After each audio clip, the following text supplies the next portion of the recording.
இயேசு கிறிஸ்துவின் நாமத்தினாலே இந்த மாலை நேரத்திலே உங்களை அன்போடு விட வாழ்த்துகிறேன். கேரக்டர்ஸ் என்ற வார்த்தையின் அடிப்படையிலே நாம் சங்கீத புஸ்தகத்தை தியானித்துக் கொண்டிருக்கிறோம். கடந்த நாளிலும் சங்கீதம் 32 நாம் ஒரு பகுதியை தியானித்தோம். 2 பிரிவுகளாக நாம் அதை தியானிக்க போகிறோம் என்று சொன்னோம். முதலாவது பிரிவிலே நாம் தியானித்த பொழுது பாவம் மன்னிக்கப்படுகின்ற பொழுது பெரும் பாக்கியம் அடைகிறோம். அது மாத்திரமல்ல, பாவத்தை மறைக்கின்ற பொழுது நாம் வேதனை அடைகிறோம். பாவங்கள் மன்னிக்கப்படுகின்ற பொழுது ஆசீர்வாதங்களை நாம் பெற்றுக்கொள்கிறோம் என்பதை குறித்து நாம் தியானித்தோம். இன்றைக்கும் 2வது பிரிவாக மன்னிக்கப்பட்டவர்களுக்கான ஆசீர்வாதங்கள் என்று நாம் 2வது பிரிவை நாம் ஒரு தலையங்கமாக வைத்துக் கொள்ளலாம். சங்கீதம் 32 6 மற்றும் 7 வசனங்களை நாம் பார்க்கின்ற பொழுது ஆண்டவரின் பாதுகாப்பும் ஆசீர்வாதமும் மன்னிக்கப்பட்ட மனிதர்களுக்கு நிறைவாகவே உண்டு என்பதை நாம் இந்த பகுதியிலே ஆழமாய் தியானிக்க முடியும். நமது பாவம் ஆண்டவரால் மன்னிக்கப்படுவதனால் நாம் மகிழ்ச்சி அடைகிறோம், சமாதானம் உண்டாகிறது, ஒரு அமைதலான ஒரு எண்ணம் நமக்குள்ளே உருவாக்குவதை நாம் தெளிவாய் அறிந்து கொள்ள முடியும். நமக்கு எதிராக யார் வந்தாலும் ஆண்டவர் நம் பாதுகாப்பாய் இருக்கிறார். ஏனெனில் நம்முடைய பாவம் மன்னிக்கப்பட்டு அவர் நமக்கு பாதுகாப்பாய் இருக்கிறபடினாலே அவர் ஒருவரே நம்மை பாதுகாத்துக் கொள்கிறார் என்ற நம்பிக்கை நமக்குள்ளே நிறைவாய் காணப்படும்.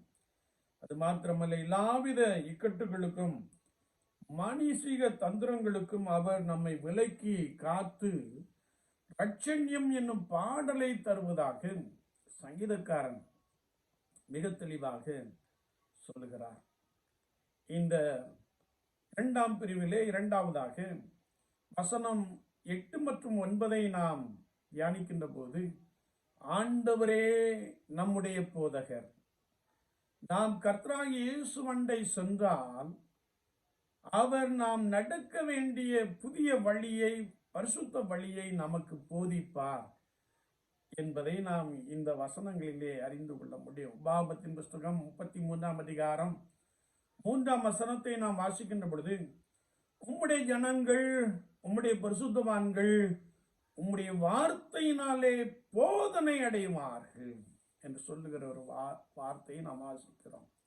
அவர் நமக்கு போதிக்கிறவர் என்பதை நாம் திட்டமாய் அறிந்து கொள்ள முடியும். அது மாத்திரமல்ல, அவருடைய கண்கள் எப்போதும் நம் மீது வைக்கப்படுவதனால் நாம் ஆலோசனைகளை பெற்றுக் கொள்வோம் என்பதாக சங்கீதக்காரன் மிக தெளிவாக சொல்லுகிறார். இன்னும் ஒருவேளை புத்தி இல்லாத குதிரை அல்லது கழுதையை போல் இருக்காதீர்கள் என்ற ஒரு வார்த்தையை நாம் வாசிக்க முடியும்.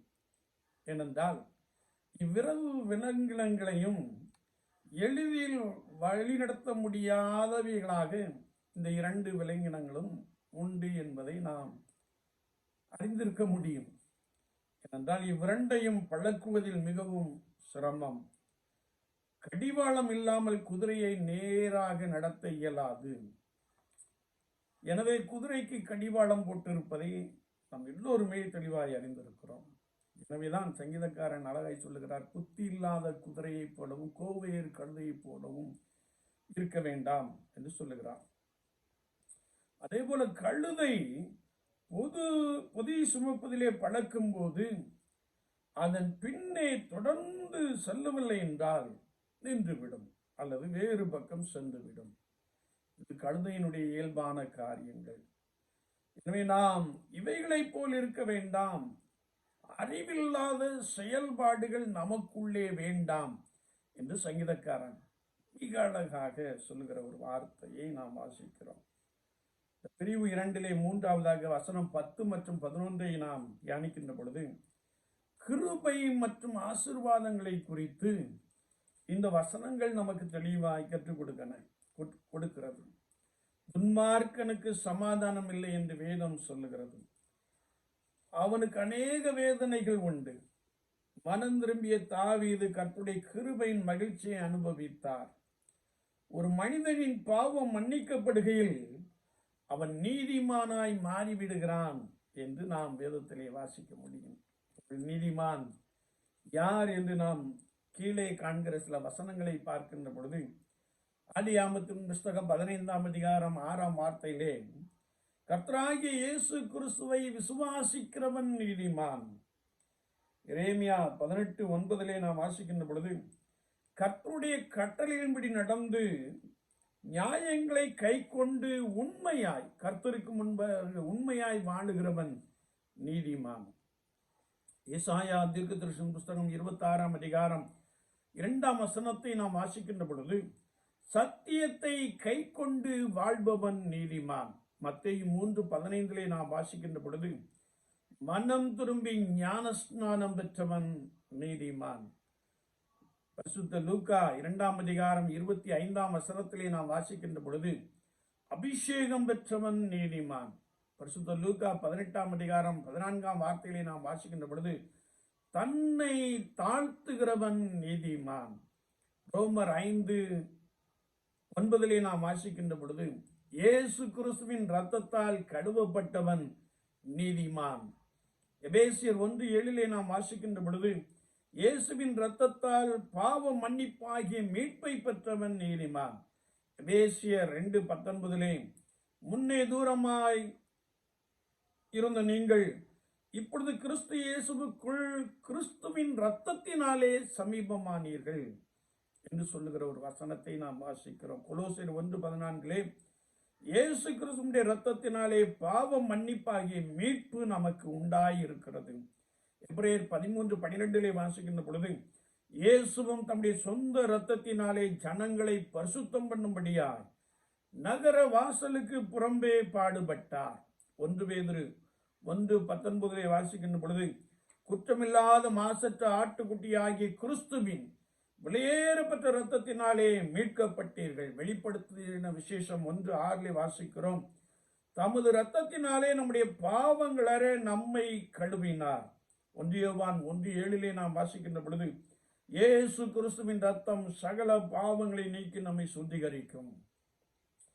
இப்படிப்பட்டவர்கள் நீதிமான்களாய் இம்மையிலும் மறுமையிலும் மகிழ்ந்து களி கூறுவார்கள். செம்மையான இருதயமுடைய இப்படிப்பட்டவர்கள் ஆனந்தம் முழக்கமிடுவார்கள் என்று வேதம் சொல்லுகிறது.